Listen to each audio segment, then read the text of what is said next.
Eles nos ensinaram que o dilúvio bíblico cobriu cada centímetro quadrado deste planeta. Uma inundação global que submergiu montanhas e vales da Antártida ao Himalaia. Uma catástrofe de proporções cósmicas que desafia a geologia moderna e a própria lógica. Mas e se essa verdade fosse, na verdade, um dos maiores equívocos da história? Uma interpretação distorcida de um evento real e terrível? E se a chave para desvendar esse mistério estivesse oculta em mapas antigos e nas palavras originais de um texto milenar? Prepare-se, porque o que você está prestes a descobrir pode mudar sua compreensão da história e da própria Bíblia. Fique conosco até o final, porque as evidências que vamos apresentar são tão surpreendentes quanto irrefutáveis. Para desvendar este enigma, precisamos primeiro viajar no tempo e mergulhar na mente dos antigos, especificamente na cultura que deu origem aos relatos do dilúvio. E o primeiro passo é simples, mas revolucionário: entender o significado de uma única palavra hebraica. A palavra hebraica usada na narrativa do dilúvio para descrever a área inundada é Eretz. E é aqui que a confusão começa. Para muitos, Eretz é automaticamente traduzida como terra, no sentido de planeta Terra, o globo azul que habitamos. Mas será que essa é a única ou mesmo a mais precisa tradução? Vamos analisar.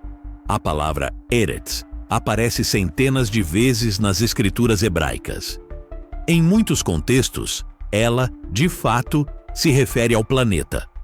Mas na vasta maioria das vezes, Eretz significa algo muito mais específico: terra, região, país, solo, chão. Pense em expressões como a terra de Israel, a terra do Egito, a terra prometida. Nesses casos, Eretz não se refere ao planeta inteiro, mas a uma área geográfica delimitada, um território específico. Quando Moisés, o provável autor do Gênesis, escreveu sobre a Eretz, que foi coberta pelas águas, ele estava descrevendo o mundo que ele conhecia, o mundo de sua época. Ele não estava pensando na América, na Antártida ou nas vastas florestas da Amazônia. Seu universo conhecido era o Oriente Médio, a Mesopotâmia e as terras adjacentes. Imagine por um momento a perspectiva de um escriba babilônico ou um pastor hebreu de milhares de anos atrás. O que significava o mundo inteiro para eles? Será que incluía a China ou as tribos nômades da Sibéria? A resposta, é claro, é não. Para o homem antigo, seu mundo inteiro era, em grande parte, o que ele podia ver, o que ele podia alcançar e o que era conhecido através de lendas e rotas comerciais. E é exatamente essa perspectiva que nos leva à nossa próxima pista: os mapas antigos, conhecido como o Imago Mundi, ou Mapa Mundi babilônico. Este artefato é uma das representações mais antigas do mundo conhecidas. Datado do século VI a.C., ele não é um mapa no sentido moderno, mas uma representação conceitual do universo babilônico. O que ele nos revela é fascinante. No centro deste mapa está a Babilônia, a cidade mais importante do Império Babilônico, cercada por outras cidades e regiões conhecidas, como a Assíria e a Armênia. E tudo isso está banhado por um oceano circular, uma espécie de rio amargo que circunda o mundo conhecido. Além desse oceano, existem terras míticas e inacessíveis, habitadas por criaturas fantásticas. Para os babilônios e para muitos povos daquela época, o mundo inteiro era essencialmente a Mesopotâmia e as terras vizinhas, delimitadas por esse vasto oceano. Se uma inundação catastrófica cobrisse completamente essa área central, a Mesopotâmia, e se estendesse até as fronteiras desse oceano circular, Para eles, o mundo inteiro teria sido destruído. O mesmo princípio se aplica a outros mapas e cosmologias antigas. O mundo de um egípcio era o Vale do Nilo. O mundo de um grego era o Mediterrâneo e suas costas. A ideia de um planeta esférico e a vastidão de continentes distantes era simplesmente inimaginável. Portanto, quando a Bíblia fala que toda a Eretz foi coberta pelas águas, e quando os relatos mesopotâmicos do dilúvio, como a epopeia de Gilgamesh, descrevem uma inundação que destruiu toda a humanidade, eles estão falando do mundo que eles conheciam, o centro da civilização humana da época. Essa interpretação não diminui a magnitude do evento, mas o contextualiza dentro da compreensão geográfica e cultural dos povos antigos. Agora, se o dilúvio não foi global, mas sim uma inundação regional de proporções cataclísmicas, onde teríamos as evidências geológicas para corroborar essa teoria. É aqui que a ciência e a arqueologia entram em cena, oferecendo pistas concretas que apontam para uma verdade surpreendente. O berço da civilização, a Mesopotâmia, a terra entre os rios Tigre e Eufrates, é um lugar de lendas e descobertas. E é precisamente aqui que encontramos algumas das mais intrigantes evidências de uma inundação massiva. Arqueólogos escavando antigas cidades sumérias, como Ur e Kis, se depararam com um fenômeno notável. Camadas espessas de lama e argila estéril, com até 3 metros de profundidade, que separam as camadas de assentamento humano. Em Ur, por exemplo, o famoso arqueólogo Leonard Woolley, em suas escavações na década de 1920, descobriu essa camada de argila pura, depositada uniformemente sobre artefatos de uma civilização pré-diluviana. Abaixo dessa camada, a vida continuava. Acima dela, uma nova civilização ressurgia.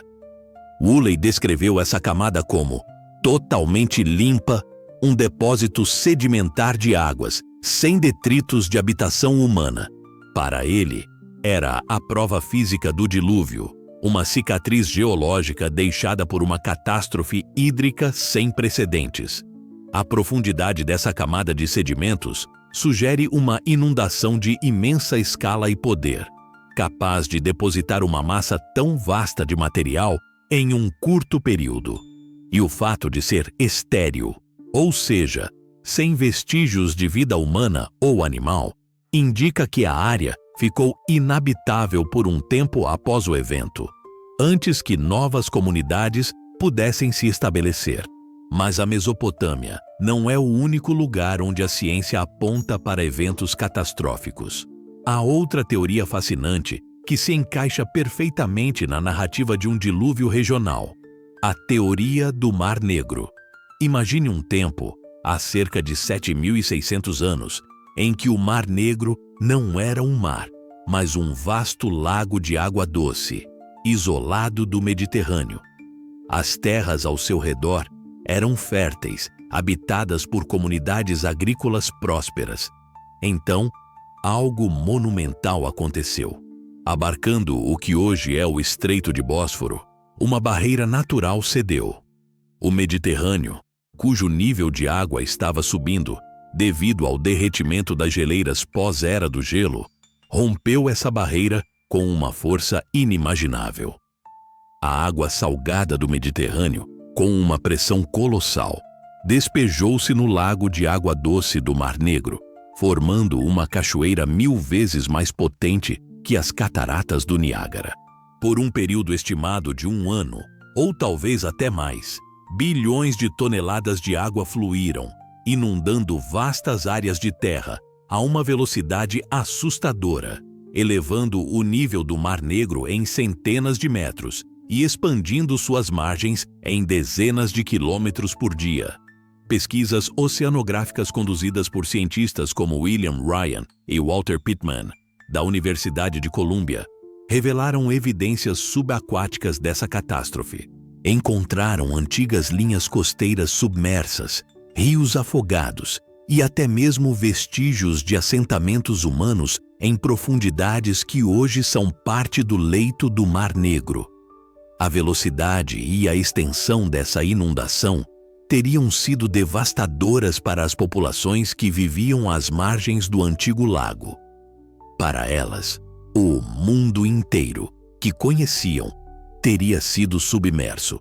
Essa teoria oferece um modelo geológico convincente para uma inundação regional que se alenca com a escala e o impacto descritos nos relatos antigos. É uma história de destruição e renovação, gravada nas profundezas do tempo e nas camadas da terra. Agora, chegamos a um dos pontos mais icônicos da narrativa do dilúvio, o Monte Ararat. A Bíblia nos diz que a Arca de Noé pousou nos montes de Ararat. Mas será que isso significa um único pico montanhoso, o famoso Monte Ararat, que conhecemos hoje na Turquia? Ou será que a tradução novamente nos enganou? A palavra hebraica original não se refere a um monte específico, mas a uma região, Urartu. Urartu era um antigo reino, uma paisagem montanhosa que se estendia por partes da atual Turquia, Armênia e Irã. Era uma vasta área de terras altas, caracterizada por cadeias de montanhas, vales e planaltos. Se o dilúvio foi uma inundação regional massiva na Mesopotâmia e nas terras adjacentes, incluindo a bacia do Mar Negro e as regiões ao redor dos rios Tigre e Eufrates, então uma arca de proporções consideráveis, flutuando sobre as águas, seria naturalmente levada para as partes mais elevadas dessa bacia. Os montes de Urartu seriam o destino lógico para uma embarcação que buscava terra firme após uma inundação que cobriu vastas planícies. Pense na geografia. A Mesopotâmia é uma grande bacia hidrográfica, cercada por montanhas em várias direções. Se essa bacia fosse preenchida com água a uma profundidade considerável, a correnteza e a geografia levariam a arca para as regiões mais altas, não necessariamente para o pico mais alto de uma única montanha de 5.000 metros, mas para as encostas e planaltos das montanhas que formam as fronteiras dessa bacia. Essa compreensão do Ararat como uma região e não um pico isolado é crucial. Ela reconcilia a narrativa bíblica com a plausibilidade geográfica de uma inundação regional. Uma enchente que cobrisse o mundo conhecido da Mesopotâmia e das terras vizinhas, atingindo altitudes de centenas de metros acima das planícies, seria mais do que suficiente para justificar o pouso da arca nos montes de Urartu.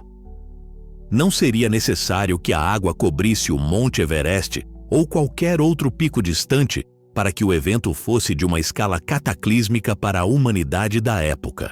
A ideia de um dilúvio regional não é um atestado de que o dilúvio não aconteceu. Pelo contrário, ela o torna mais real, mais histórico e mais compreensível dentro do nosso conhecimento científico e geológico. Então, qual é a verdade que emerge de todas essas pistas? A verdade é que o dilúvio foi, sim, um evento real e histórico, de uma magnitude devastadora, que varreu toda a civilização humana da época. Mas essa civilização não estava espalhada pelos 5 continentes como hoje. Ela estava concentrada na Mesopotâmia, no crescente fértil, a Eretz, que os antigos conheciam como seu mundo. A inundação massiva, seja ela a de Ur e Quis, a do Mar Negro, ou uma combinação de eventos que afetaram a vasta bacia mesopotâmica, foi um julgamento divino sobre a humanidade que vivia naquela região. Para eles, foi o fim do mundo, uma aniquilação total de seu universo conhecido. Não foi necessário que as águas cobrissem o Everest ou chegassem aos picos dos Andes para que o evento fosse global em seu impacto e significado para a população daquele tempo. Essa perspectiva, baseada na tradução precisa da palavra Eretz, nos mapas antigos que revelam a cosmologia da época e nas evidências geológicas de inundações massivas na região, reconcilia a narrativa bíblica com a ciência. Ela nos permite ver a Bíblia não como um livro de mitos desconectados da realidade, mas como um registro histórico de eventos reais, interpretados através da lente da compreensão e da linguagem dos povos antigos. O dilúvio de Noé foi real, foi cataclísmico e foi uma lição inesquecível para a humanidade. Mas ao invés de buscar montanhas submersas na América do Sul ou na China, devemos olhar para onde as evidências nos apontam, para as planícies e vales da Mesopotâmia, para as profundezas do Mar Negro e para a sabedoria contida nas palavras originais de um texto milenar. A história, como sempre, é mais complexa e fascinante do que a versão simplificada que nos foi contada. Se você se sentiu intrigado por esta investigação e deseja continuar explorando os mistérios ocultos da história e da Bíblia, não deixe de se inscrever no canal Monte que Fala. Ative as notificações para não perder nenhum de nossos próximos vídeos, onde continuaremos a desvendar segredos e a conectar a fé com a ciência, sempre com provas tangíveis e uma abordagem investigativa. Deixe seu like se essa revelação te surpreendeu e compartilhe este vídeo com quem também busca a verdade por trás das narrativas tradicionais. Sua participação é fundamental para que mais pessoas possam ter acesso a essas descobertas. Até a próxima investigação. A complexidade da narrativa bíblica, especialmente em Gênesis, muitas vezes é ofuscada por interpretações literais que ignoram o contexto cultural e linguístico. A palavra Eretz, por exemplo, é um divisor de águas. Quando a traduzimos como terra, no sentido de todo o planeta, criamos um conflito desnecessário com a geologia e a arqueologia. No entanto, quando reconhecemos que em hebraico antigo, Eretz pode se referir a uma região específica, país ou até mesmo chão, a narrativa do dilúvio de Noé se encaixa perfeitamente no cenário mesopotâmico. Imagine um povo vivendo em vales férteis, totalmente dependente dos rios Tigre e Eufrates para sua subsistência. Uma inundação de proporções épicas, que submerge todas as vilas e cidades conhecidas por eles, seria, sem dúvida, o fim do mundo deles. Seus mapas mentais e físicos não se estendiam para além de suas fronteiras conhecidas. O mundo para eles era a Mesopotâmia. E é exatamente isso que os textos antigos nos sugerem. A Sumerian King List, por exemplo, uma lista de reis sumérios que combina governantes míticos e históricos, menciona um grande dilúvio que interrompeu a sequência dinástica e reiniciou a contagem de reis. Este registro não fala de um dilúvio global que cobriu montanhas distantes, mas de um evento catastrófico que devastou a região, reescrevendo a história de seus povos. Esse registro, encontrado em tabuletas de argila, corrobora a ideia de uma inundação regional de grande escala. Além disso, as escavações arqueológicas em Ur, uma das mais antigas e importantes cidades sumérias, revelaram uma camada de argila estéril de cerca de 3 metros de espessura, depositada por uma grande inundação. Essa camada, datada de aproximadamente 2900 a.C., separa os vestígios de assentamentos pré-diluvianos dos pós-diluvianos. O arqueólogo Leonard Woolley, que liderou as escavações, interpretou essa camada como evidência direta do dilúvio bíblico. Ele não encontrou evidências de um dilúvio que cobrisse o mundo inteiro, mas sim de um evento massivo que devastou a cidade e seus arredores. Um evento de proporções bíblicas para os habitantes de Ur. A narrativa do Mar Negro, por sua vez, adiciona outra camada a essa compreensão. Há cerca de 7.600 anos, o Mar Negro era um lago de água doce, muito menor do que é hoje. Com o degelo das geleiras no final da última era glacial, o nível do mar Mediterrâneo subiu, rompendo a barreira natural do Estreito de Bósforo e desaguando no Mar Negro com uma força avassaladora.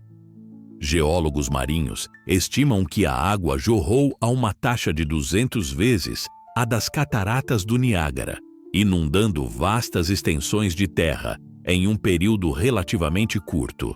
Cidades costeiras, vilarejos e campos agrícolas foram submersos em questão de dias ou semanas. Para os povos que viviam nas margens do antigo lago, essa inundação seria um evento cataclísmico inesquecível.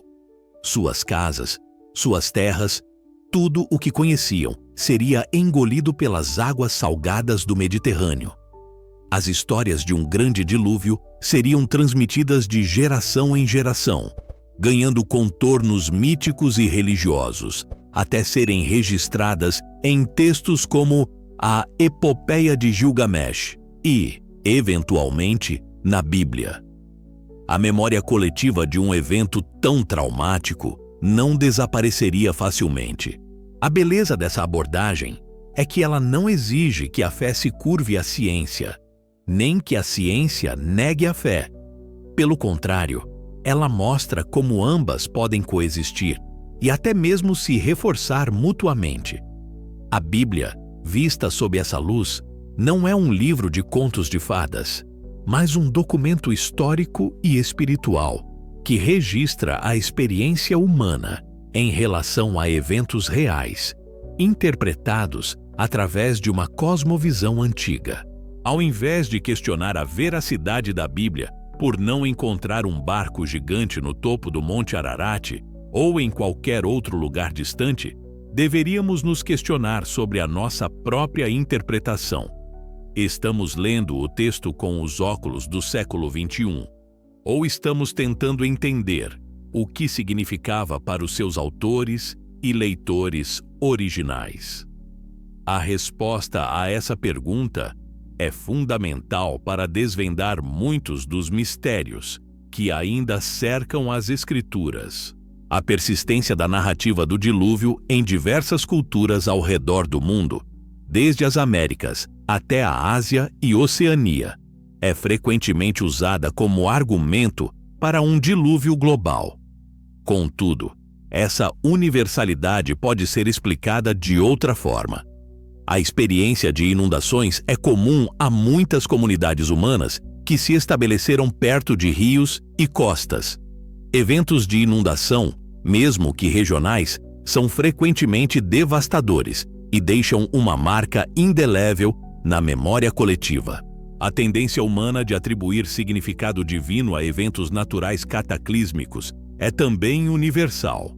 Assim, diferentes culturas poderiam ter desenvolvido suas próprias narrativas de dilúvio, inspiradas por eventos locais, mas com um tema comum de julgamento e renovação. O que o dilúvio de Noé nos ensina, então, não é apenas sobre a água que cobriu a terra, mas sobre a natureza humana, a justiça divina e a resiliência. É uma história de recomeço, de uma segunda chance. Compreender o contexto geográfico e cultural não diminui sua importância espiritual, mas a enriquece, tornando-a mais tangível e relevante para nós hoje. A busca pela verdade não deve ser dogmática, mas investigativa. Ela deve nos levar a questionar, a pesquisar, a ler e a entender. E é exatamente isso que fazemos aqui no Monte que Fala. Nossa missão é iluminar esses caminhos, conectar os pontos e oferecer uma visão mais profunda e fundamentada das histórias que moldaram nossa civilização. Se você chegou até aqui, é porque a chama da curiosidade e do desejo por conhecimento arde em você. Não se contente com respostas fáceis ou com interpretações superficiais. A verdadeira profundidade está na nuance, na pesquisa e na coragem de reexaminar o que nos foi ensinado. No próximo vídeo, vamos mergulhar em outra narrativa bíblica que tem sido mal interpretada por séculos, revelando como a ciência e a arqueologia podem nos ajudar a ver a história de uma maneira totalmente nova. Prepare-se para outra revelação que pode mudar a sua perspectiva sobre o mundo antigo e a sua fé. A verdade está lá fora, esperando para ser descoberta.